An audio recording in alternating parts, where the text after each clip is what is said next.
Our next presentation is making social media worth the effort. And I know most of us use social media because it's inexpensive, it's easy, it's immediate, but I don't think we all know how effective it is. And so David Mills and Amy Alexander from the Story Collaborative are here today to help us improve our social media presence. So I welcome Amy and David. Thank you for being here. It's a pleasure to be with you today. And we're excited to share some ideas with you. And there's lots of hype around this topic. We get, if you're like me, you get people contacting you, they want to sell you social media, or you hear stories about how well social media might work for you. In our experience, there's some things you can do that are super useful, and there are things that are not so useful. I just want to introduce Amy Alexander. If you'd say hello, Amy. Hey, how's everybody doing today? So I just want to warn you, we're now in, of course, we're now in the world of virtual meetings, and just raise your hand and tell me, has there been a dog barking in any of the presentations yet? I don't see any hands raised, but I want to warn you that there might be one today. So I have a dog and it might bark. So don't hold that against me. But the real question is, with the limited amount of time that we have to work on I see one hand raised with a barking dog. That's good. With the limited amount of time that we have within a cooperative setting to get all the jobs done, all the hats worn, we don't want to do things that are going to work the best for us. We want to do things that are going to be effective. And there are things we can do in social media that are really effective and things that are not as effective. Let me just quickly introduce Story Collaborative. Amy, if you just pop up the screen. So just a little bit about us. We're a growth agency, and that means that we work with organizations that are in a growth curve and are focused on growth. We're really an outsourced growth team. We work alongside cooperatively. It's in our name, collaborative. We are focused on inbound. That means that we believe that we should always be putting value first in what we share with people. We should not be always trying to sell them. We should be helping online. Instead of always being closing, we should always be helping, ABH. We believe in growth-driven design, and that means that websites should never sit static. They should always be improving. We work with HubSpot as our solution partner. We also believe that your brand story is one of your most powerful and valuable assets. And the last thing we do is we focus on building websites that are high performing. So that's a little bit about us. I think Amy should answer the big question here, because sometimes we think that social media is something maybe different than what it is. And maybe it's more than just Facebook and Instagram. So what do you think, Amy? Yeah, I think that's a great question. When we think about social media, we think about Facebook almost instantly, right? We no longer think about MySpace. We think about Instagram, Twitter, LinkedIn. Some of us might even think about something like TikTok. I'm not one of them, but I hear it's great. We don't often think about some of the other places that people are hanging out, because the reality is that media, that's social, can take a lot of forms. Any online spot where people are hanging out, so to speak, and that's so true right now in our COVID world, that's also social media. And so for home care, that could mean YouTube, Pinterest, Reddit, especially for you probably millennials and younger, that's a huge one. High traffic blogs like mommy blogs, nutrition blogs, elder care blogs, places that people are hanging out. That's what social media is. Amy, before you go on, before you show this slide, oh, it's too late. So some people think that seniors, if we're working,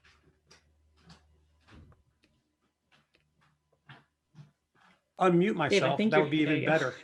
It's better when you unmute yourself. So some people think that seniors are not online. So is that true, Amy? Seniors are like not online, or they are? No, not at all. Yeah, no, seniors everywhere. They have been transitioning really slowly on the web, and then COVID hit, and their transition online, which was already starting to accelerated by like a decade. So they're on Instacart ordering groceries just like everyone else. Yeah, last year they Crazy. broke the Not record. to mention Facebook. 1 month last year, seniors in the United States broke the record for online shopping for the entire country in 1 month. Wow. So they're seriously online, and they're on these different social media platforms.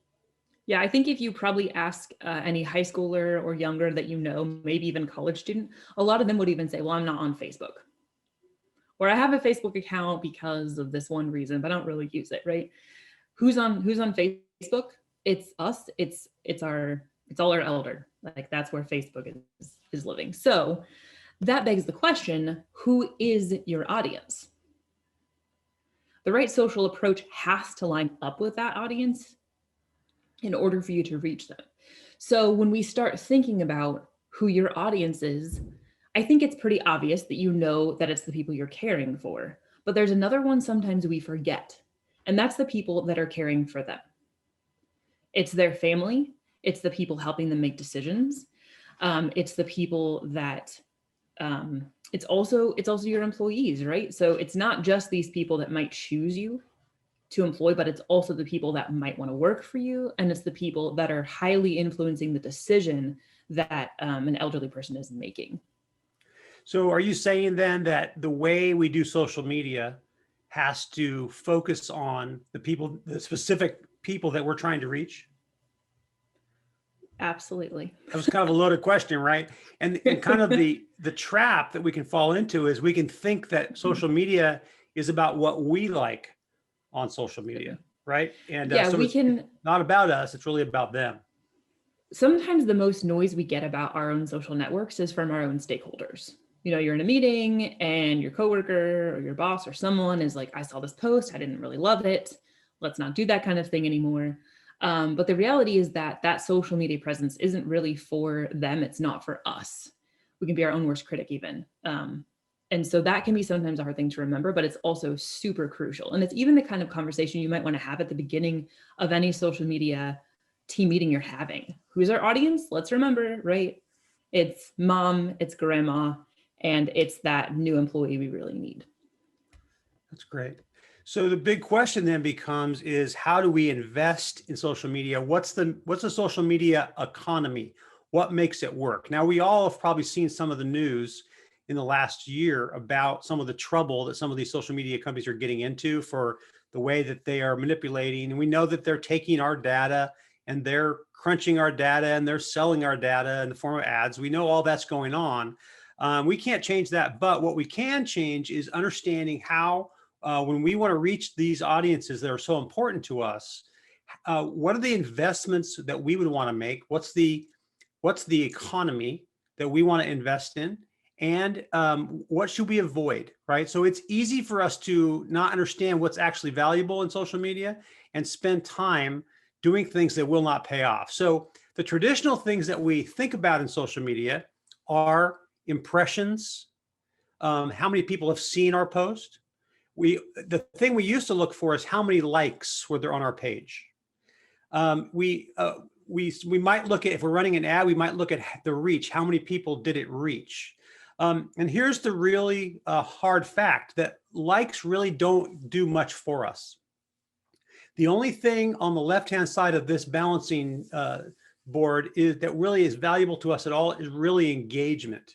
So you really could move the engagement bubble over to the right side. The more engagement that you have, the more engagement you get, because the social media algorithms are designed to look at what people are doing, what they are engaging with, what they're commenting on, what they're sharing, and they reward that.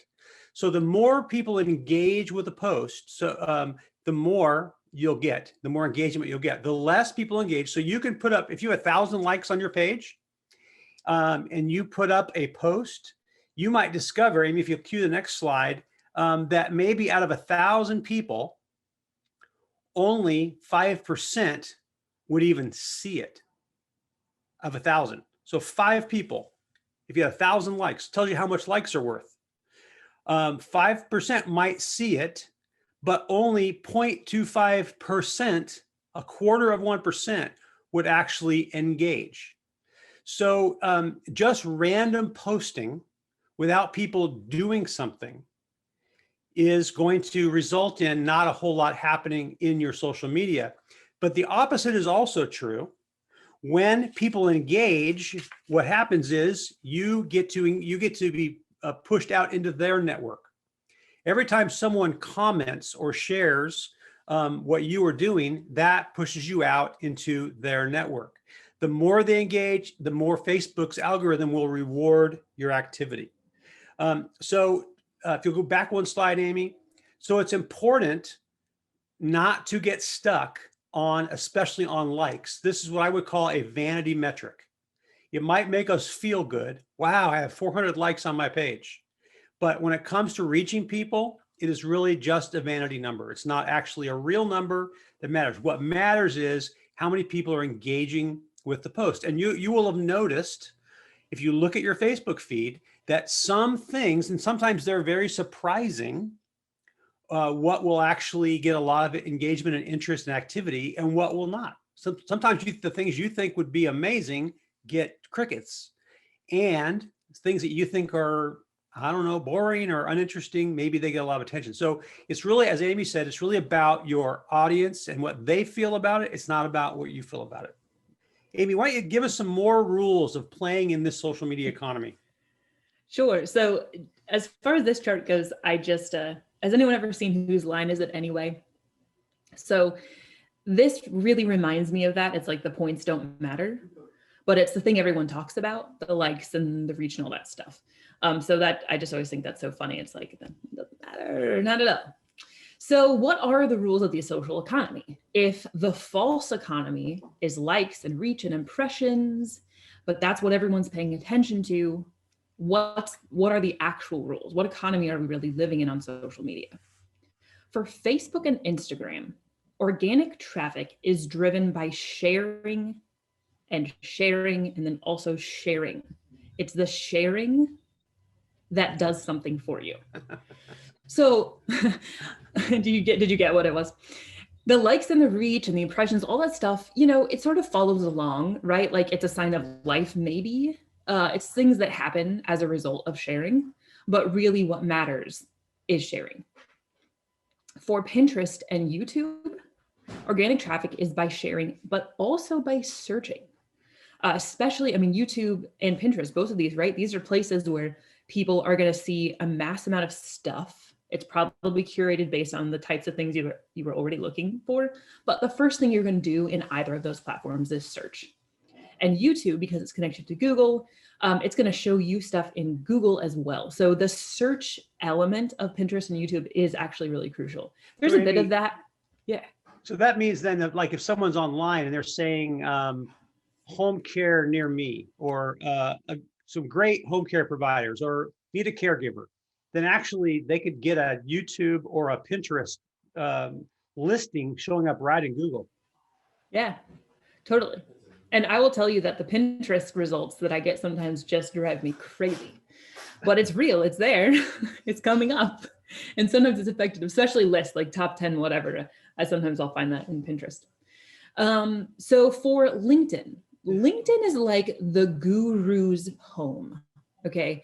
LinkedIn is fancy and special. It's incredibly expensive to spend money in as far as ads, unless you have guru information. It's possible to do it cheap, but it takes a lot of knowledge. And so unfortunately, when it comes to LinkedIn, you really have to rely on very specific learned information that you've probably seen these ads served up to you in YouTube about LinkedIn advertising. It's these guys that have the secrets to LinkedIn, but there's no clear way that users are using LinkedIn that will help you understand how you can better share.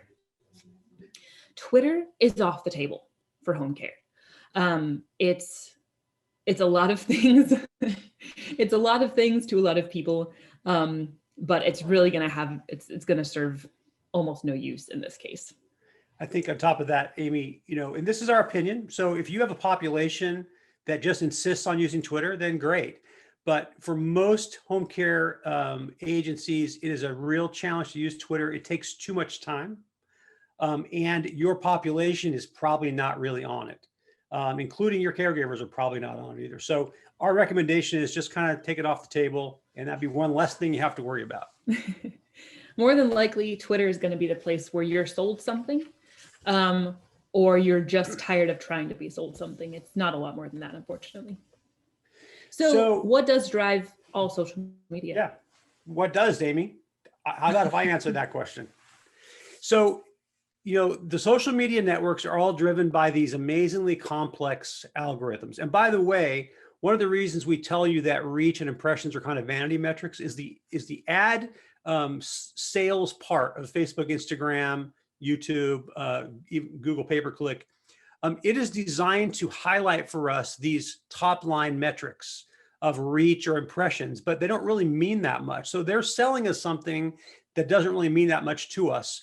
But if we crack open the algorithm and we look at what is it actually deciding is valuable, here are the top 3 things that the algorithm's looking for. So if you're going to put a post into your social feed, here's the 3 ways that the algorithm's going to look at it and figure out whether or not it should be shared and how important it is. The first one is, what kind of content is it? And is it information that's been shown and a lot of times it has a lot of attention, or is it never been shown and is unlikely to get noticed? Now, if it's video, it always ranks higher. Even if it's bad video, it ranks higher. So that's the first thing that the brain of the algorithm in social media is looking for. Is it going to be something really popular or something that no one's going to look at? The second thing the algorithm does is, what's the relationship between you and the person who might see it? If there is no relationship, then guess what? The social media algorithm is going to say, I'm not going to show it to them unless you pay me money, right? That's an ad. So, but if there is a relationship, if people have commented, liked, and shared repeatedly direct message with you before, then the algorithm says, hey, this is good content. There's a strong connection between these people. Let's promote it. And then the last one is, how popular is it? Popular stuff gets shared more. Now you see a theme emerging here, I hope, and that is that when things have engagement, then they are spiked up, not just by the natural behavior of people who are sharing it and viewing it, but also by the algorithm itself. It's self-promoting, kind of selfish, right? It's self-promoting. So Amy, so these are the 3 things that's driving what works best in social media. But how do we approach it? What kind of stuff do we put up on social media? When we think about our categories, a lot of times we can call these content pillars. There are 3 things that we could do, 3 pillars where we can leave all our content and make sure it sits in there and publish. One of them is the brand official. The brand official is, frankly, it's salesy. It's a little bit self-centered, and it's the one that most of your stakeholders are going to love. It's something that lists what services you offer, or maybe a self-serving event that's coming up. It's just something that is a little bit blah. Okay, so there's one approach. Another approach is the guru. A lot of us follow gurus on social media, whether or not we even realize it. Gurus are really just knowledge holders, like really great knowledge holders that are really good at sharing it. They're teachers. So the guru slot, and you can do any combination of these, right? You don't have to choose one, but that guru slot, that pillar, is absolutely crucial. The third is friends and family. It's the funny gif of the dog. It's the, hey, I'm so excited this is happening for so-and-so. Look at this cool thing they're doing. It's all the stuff that makes Facebook community more than just like yelling at each other or talking at each other. It's the community part, right? So Dave, can you bring up some of these posts? Actually, let's see if I can. Yeah. So while you're doing that, we're going to look at a couple of websites perhaps here. But I want to just think for a minute about the brand official. So this is like the official branded post. So if you have a favorite clothing store, that you follow, these would be the official posts that come out. And if you think about what's in them, it's usually one of two things. One is we have a new thing, a new line of things that we are going to sell. And I'm not able to do that, Amy, so it's okay. So, and they really are, they're not very personal. The second thing they might be is they might be on sale now. So, jeans are on sale now. So that's a lot of what we see coming out of kind of official brands. And so what often people want to sell you as a company is they want to sell you this endless stream of kind of stuff, right? It's branded official stuff, but it's not really connective. It's not really relational. So of the three types, kind of the branded official, the branded, kind of generic official thing we publish, the guru, or the friends and family approach, which one of these works best, Amy? It's going to be the way that friends and families share great stories, good pictures, and things that mean something. It's also the way that experts give us information that we were looking for. It's so easy to commoditize yourself on social media. And it's also easy to be the same as everyone else, which is not the kind of post anyone's stopping to read. They're certainly not sharing it.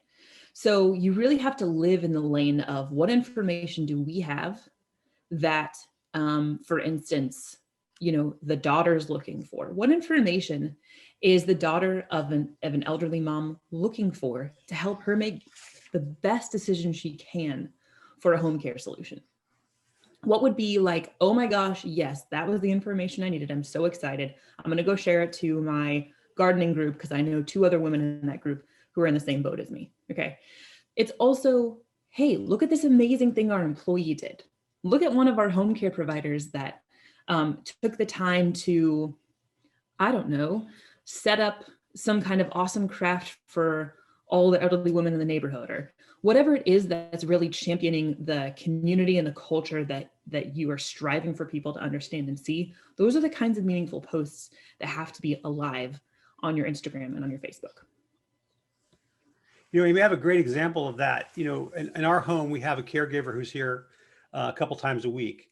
And she noticed that my mother-in-law had either she had empty pots on her front porch, or she had these really wilted, horrible looking plants. And so just on her own, and I don't even know if she was supposed to do this, maybe she got in trouble, I don't know, but she brought all these plants and she planted them there. And I thought, that was a really kind and generous thing to do. It showed her heart, right? And that's a great story. And not that we're trying to get our caregivers to put money out of pocket. That's not the point. The point is that she cared enough about my mother-in-law that she, saw that those plants needed a little attention. So, and we see those kind of things regularly from her. And so that's the kind of story. I think also, Amy, stories about caregivers that have been doing things for a long time, caregivers that have earned a new certificate or passed a new test. And I think the reverse could also be true. Our clients telling stories about themselves or about our caregivers. Big birthdays, 100-year-old birthday, 90-year-old birthday, those things could also be shared as well. So what should we avoid? What should we make sure never gets in our social media? If you go back one slide.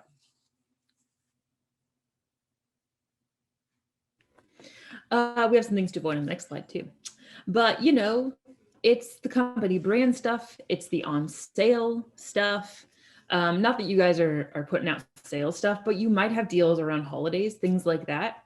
All of that stuff it's going to commoditize you. The gossip, what example do you have for that sort of thing, Dave? Well, everyone doesn't have the same kind of social media etiquette. So we would love for our caregivers to follow our Facebook page and comment and share. We'd love for them to do that. What we would not love would be for them to get on there and complain about how they didn't get enough hours this week, or, that client is frustrating them, or whatever the thing is. So we have to be very careful that while we want our community in our cooperative to be in social media, we do not want gossip. because the audience is our prospective clients, and they're the people that care for them, and our prospective caregivers. So that's really important. So that really begs the question about audiences. Do you ever have just one audience? Yeah. So here's the real challenge for home care social media, and I'm going to just digress and go to a different industry for a second. I want you to think about a local college or university that you know of. And maybe you have a child, grandchild, family, niece, nephew who is in college. If you've ever looked at the website, just think about this for a second. If you have a website for a college or university, who goes to that website? One answer would be the students, right? But here's the problem.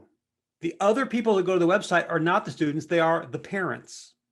So that website has two audiences that are looking at it. They have the parents and they have the students. The exact same thing is true in home care. Your social media always has two audiences that are looking at it.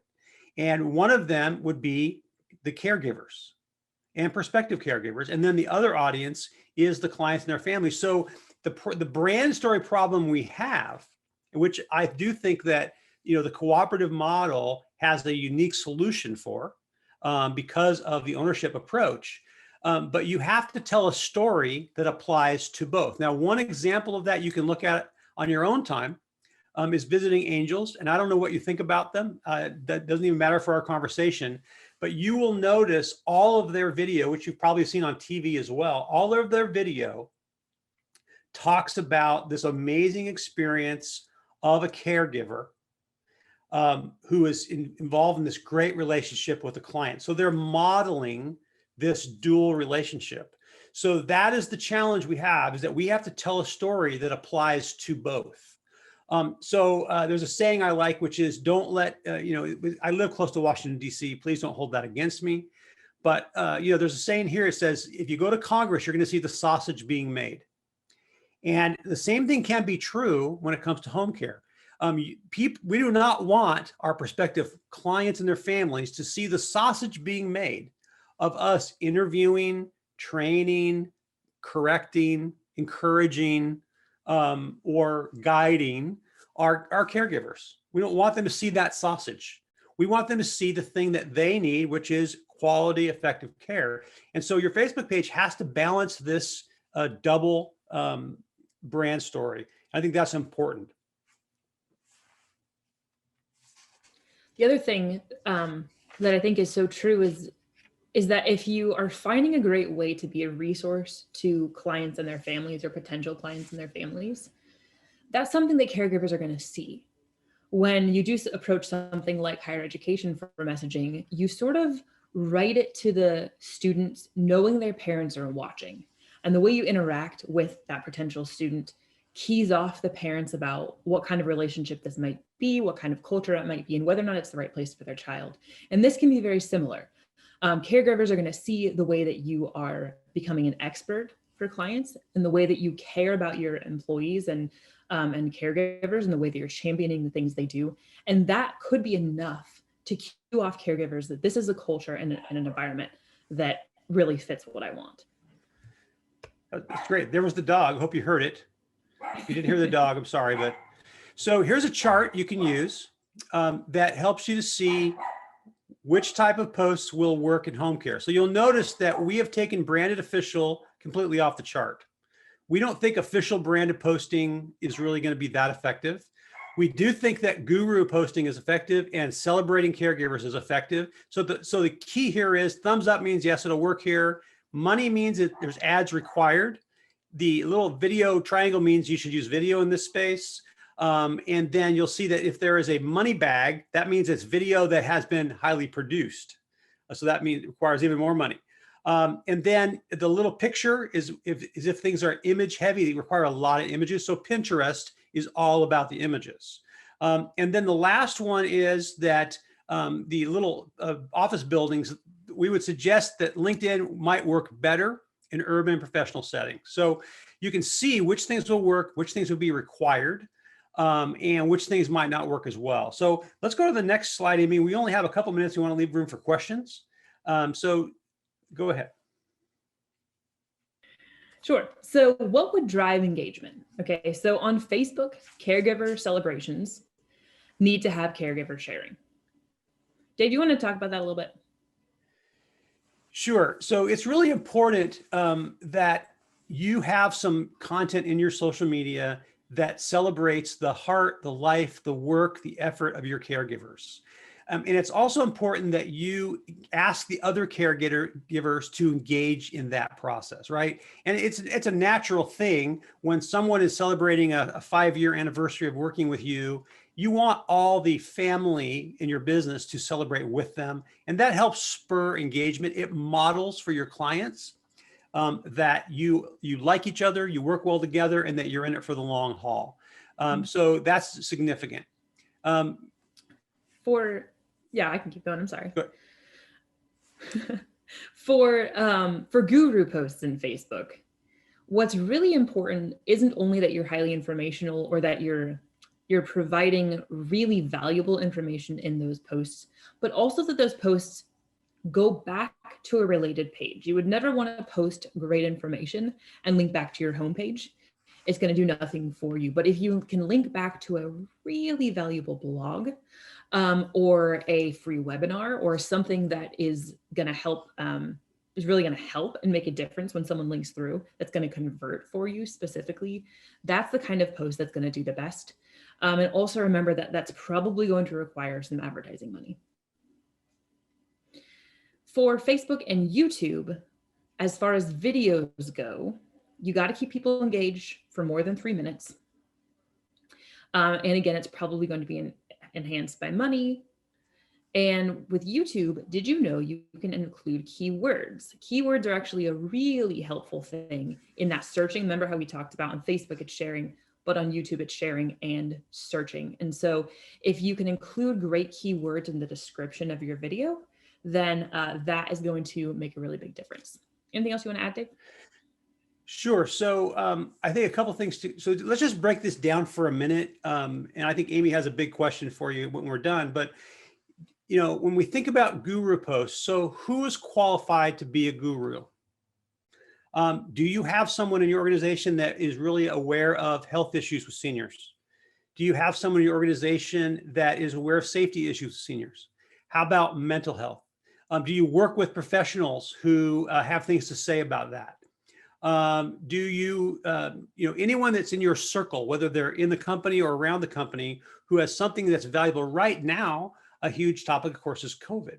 But ongoing, there's always issues, technology use. Seniors have serious challenges with technology use, but they want to and are using it.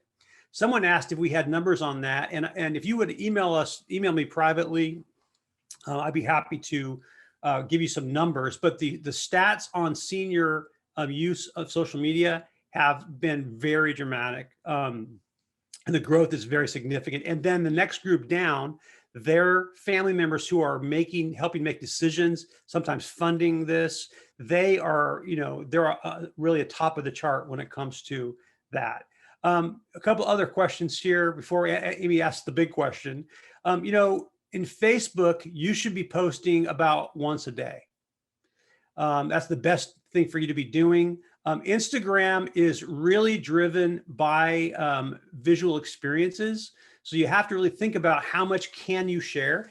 Instagram serves a younger audience than Facebook does. So typically, if you can focus on one that works for you, then probably you're going to get the biggest bang for your buck by working in Facebook, because you're going to get seniors, plus you're going to get their baby boomer and Gen X family members in Facebook. And it's a simpler environment for you. It's less visually heavy. Make sure that when you share things that you have the legal right to do that, which means you may have to buy the photos or have model releases for people that you're taking pictures of. And those can be included in your intake documents, certainly include them in your employment documents. And I think that those are a couple things. One other question that was asked is engagement measured the same across all the platforms? And the answer is no. They all measure it differently. They're all trying to convince us that their platform works. And so what you need to know is how many shares do you have? Shares are the best surface level way of looking at Facebook to see how it's going. If you have 3 to 7 to 10 shares, you actually will have a lot of engagement going on. And there is a really rich report that Facebook will provide that goes into very specific, detailed engagement numbers, which we don't have time to talk about today. So those are the questions that we have posted. One more question on Guru posts that links to content. Is that content of yours or others? Yeah, so Guru content can be written, it can be live, Facebook Live, it can be recorded video. And so we would always encourage you to put that directly into the social media platform, for instance, Facebook. But we would also encourage you to always include a link for that content on your website, because we want to get people into the environment where you can work with them, which is your website. So put it natively into Facebook, upload it, it gets treated better by Facebook, and then link out to your website where you'll also put the same video. Maybe you put a transcript or you put additional resources there. So that answers some of the questions, Amy. So what's the big challenge here? What's the question? One quick note on that question about what content, yours or someone else. It's not bad to link to other people's. It's just that even if you're the one sharing it, in the end, someone else is earning the brand authority for it. Like you're sending them to somebody else's website. They're going to remember that resource, not necessarily that you help them find that resource. A better way to share someone else's knowledge is to do a top 10 post, like the top 10, whatever, or the top 5, and link to other people's stuff, but write little blurbs about how these are helpful resources. Be a source for information and a source for those resources in an article, and you can share that article instead. Right. Hope that makes sense. So the most important question you have to answer is, which posts can you create? It's great to shoot for the moon, but you have to remember to be smart when you're building your goals. And remember, in that acronym, one of them is attainable, the A, SMA. So it has to be attainable. It has to be consistently attainable, and it does have to be effective. And so what thoughts do you guys have about what posts are working for you? What posts you would like to be doing? And you can put that in the chat pane. Let me just answer a question while people are responding. In the end, this is about what can you practically sustain on a regular basis. Maybe you can't do Guru posts every day, but you can do them once a week or a couple times a month, and maybe put a little ad money behind them. If you get negative posts on your Facebook, if they are caregivers, I would actually have a policy that they sign before they go to work that says they would not do that. If they did, I would help them to learn that that's not a good idea. If it is a client negative post, then what you need to do is you need to immediately respond and give them a phone number to take the conversation offline. But show the response. And then the other thing is that, especially when it comes to reviews on social, which is also a part of this, is you just need to have a lot of positive reviews. One negative review will impact a whole bunch of, one negative will impact a bunch of positives. And then we mentioned before also that we do want to encourage our caregivers to comment and share what you're posting. And it'll be much easier if you have some things in there that are about them, and they'll be excited about that. So we have a comment here: we get good sharing engagement when we feature someone who is well thought of in the community. Great. And you've got champions and heroes in your company, and so talk about them. And that's a great idea. Well, we're actually out of time, plus 2 minutes. So I think we should probably stop before they get out the big hook. But I hope this was helpful to you, and we wish you well. We love what you're doing, and hope the rest of the day goes really great. Thanks so much.